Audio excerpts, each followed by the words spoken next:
Kementerian Kesehatan mewanti-wanti akan peningkatan kasus pengidap penyakit menular seksual sifilis hingga 70%. Tidak hanya dewasa, anak-anak pun patut waspada.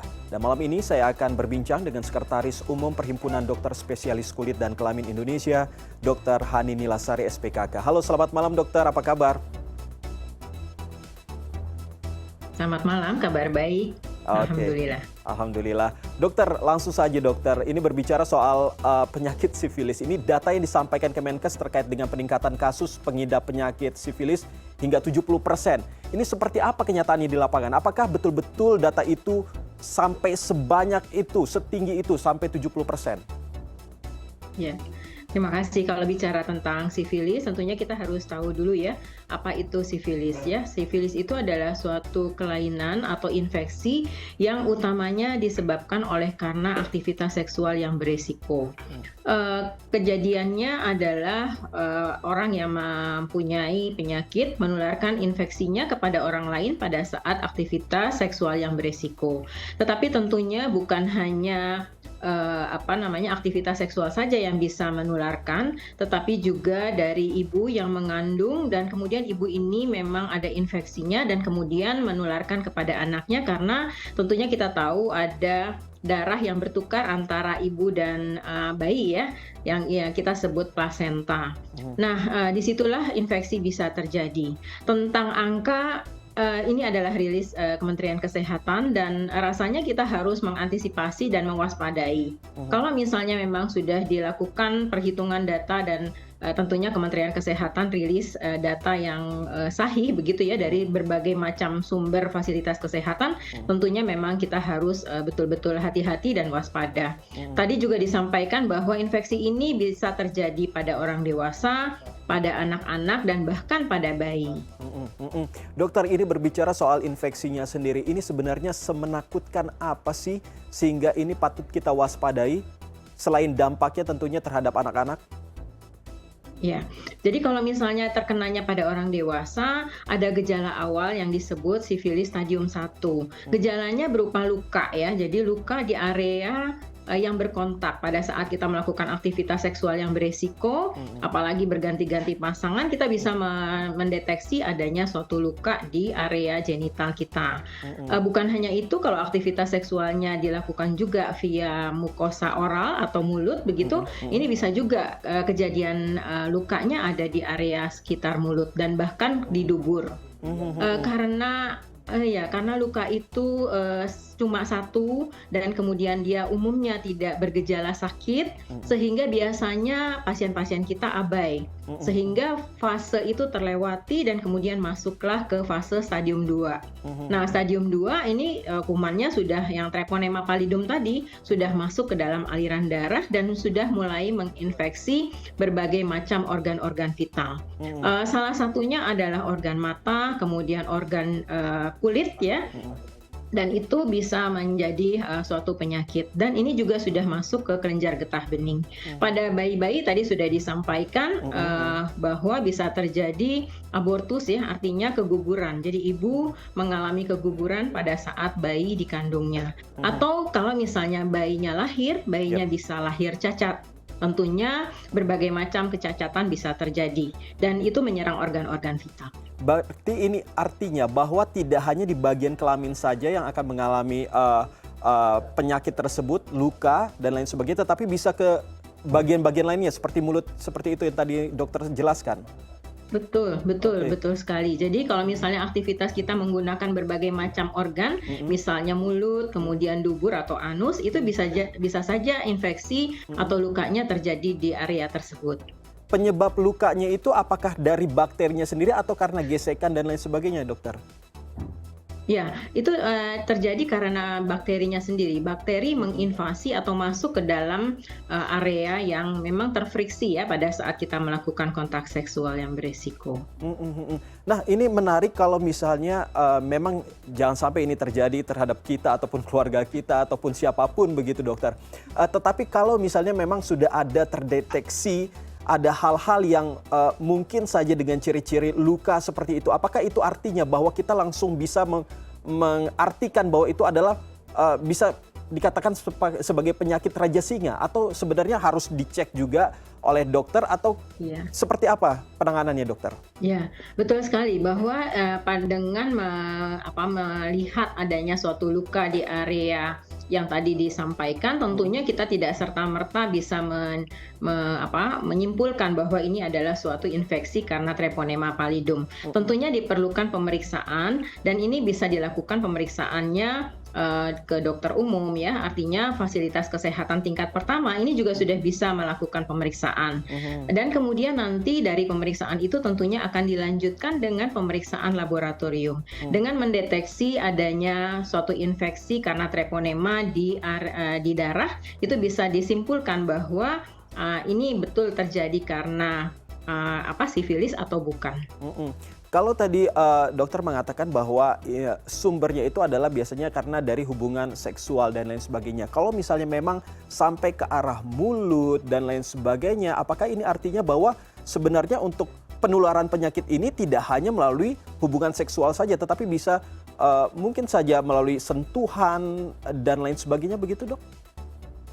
Dengan adanya pertukaran darah hal itu dimungkinkan. Tetapi harus diingat bahwa infeksi atau bakteri Treponema pallidum ini tidak tahan di udara yang biasa begitu ya. Dengan udara kering itu sebetulnya kumannya cepat mati. Tentunya yang harus kita perhatikan dan harus kita hindari adalah perilaku seksual yang berisiko tentunya. Oke. Nah, tentunya kita juga ingin bagaimana caranya supaya kita tetap menjaga tentu hubungan seksual apalagi yang sampai berganti pasangan itu tidak dibenarkan begitu. Tetapi bagaimana cara kita untuk menjaga kebersihan kelamin kita agar bisa terhindar dari penyakit raja singa tersebut, dok? Ya, menjaga kebersihan itu memang adalah suatu keharusan. Sehingga dengan menjaga kebersihan tentunya kita bisa tahu apakah ada kelainan atau ada infeksi di area kelamin kita. Kemudian kita harus memperhatikan juga apabila ada sesuatu yang aneh begitu di area kelamin, tentunya kita harus hati-hati. Keluhan luka ini tidak gatal, tidak sakit, tidak nyeri, dan hanya satu. Jadi kadang-kadang sepertinya bisa terabaikan. Oh, mungkin ini luka karena garukan atau luka karena yang lain. Jadi hati-hati sekali. Jadi kalau misalnya kita memang punya perilaku seksual yang berisiko, tentunya kita harus waspada dan kemudian kita melakukan screening atau melakukan penapisan ya, dengan melakukan pemeriksaan ke dokter dan kemudian juga melakukan pemeriksaan darah. Nah, lukanya itu seperti apa, dokter? Apakah ciri-cirinya itu bernanahkah? Atau mungkin saja bentuk luka yang sudah mengeringkah atau seperti apa, dokter?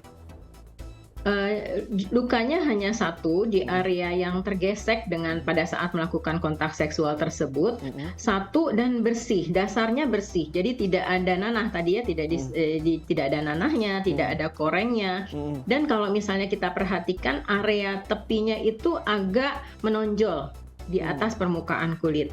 Agak menonjol. Dan ada agak menonjol. Jadi harus sangat diperhatikan apakah ciri-ciri itu ada. Dokter akan melakukan pemeriksaan tentunya lebih teliti supaya bisa menentukan apakah ini adalah suatu infeksi yang kita sebut raja singa tersebut. Oke, dokter, ini berbicara soal penyakit sifilis ini, raja singa. Tentunya mungkin bagi sebagian orang, termasuk saya, mungkin malu begitu ya kalau misalnya jangan sampai saya terkena penyakit tersebut. Nah, apakah ada cara khusus begitu, dokter, bagaimana kita bisa mengobati ini sendiri tanpa harus ke dokter atau tidak bisa justru? Nah, justru ini pengobatannya sebetulnya sangat mudah ya.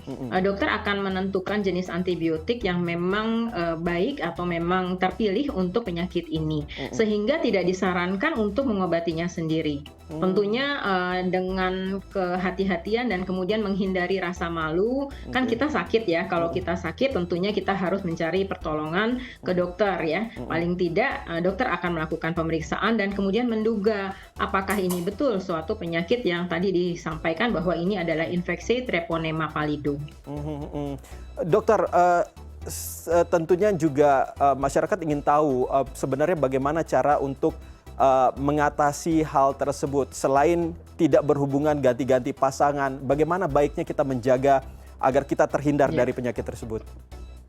Betul. Jadi pada saat ini ada pemeriksaan yang dilakukan oleh pemerintah, yaitu pada orang-orang yang ingin menikah ya. Jadi pemeriksaan screening pada pranikah. Itu wajib dilaksanakan oleh pasangan muda yang akan menikah tentunya.